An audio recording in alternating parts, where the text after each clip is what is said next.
I was born with scissors where hands should be. Didn't matter what it was, I'd slice it perfectly down the middle. They gave me a name, but I was never finished. I was supposed to get real hands, but the man who made me dropped dead before he could. That moment changed everything. So I learned to live with blades. Alone inside that big old house. All the scars on my face were caused by my own hands. One day, a woman walked in selling makeup. The yard outside looked wild, but every bush had been trimmed sharp. Inside, the place was dead quiet. She turned and found me upstairs. When she saw the scissors, she flinched. But what happened to you? I'm not finished. Oh!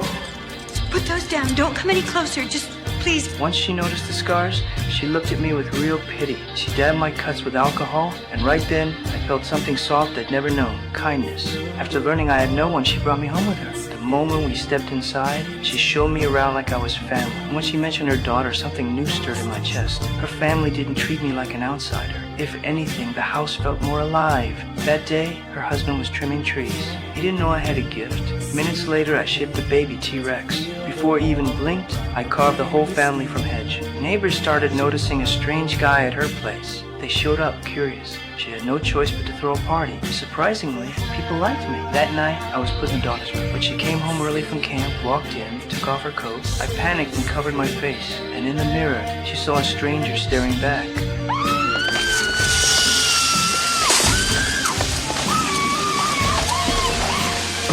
Her mom rushed her away to calm her down. Her dad led me to the living room. I saw his drink and wondered what it was. He said it was whiskey. I was curious, so he poured me a tiny glass, even gave me a straw. One sip, and my face turned redhead spinning. Her mom brought her back to meet me again. But the moment I stood up, I collapsed on the floor. After meeting her, I fell. But she had a boyfriend, and he made it clear I wasn't welcome. He hugged her tight in front of me just to prove a point. I only wanted her to smile, so I cut her steak extra thick. Didn't expect it to slip and hit her shirt.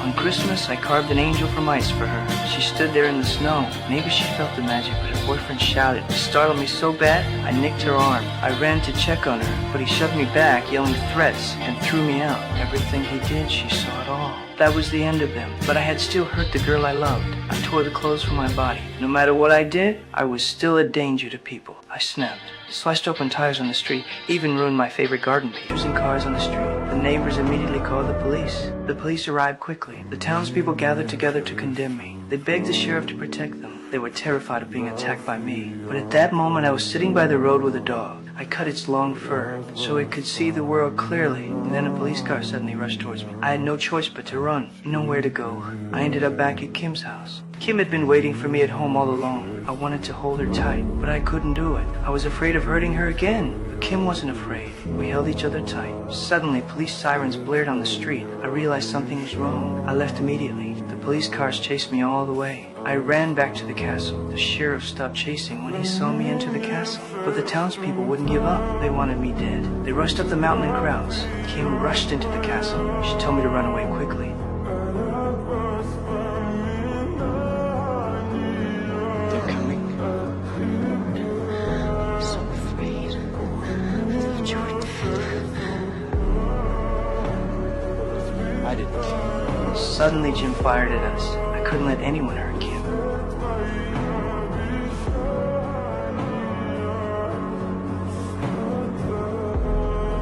The arriving crowd saw Jim's body. They all shouted to kill me. I knew explanations were useless now. I love you.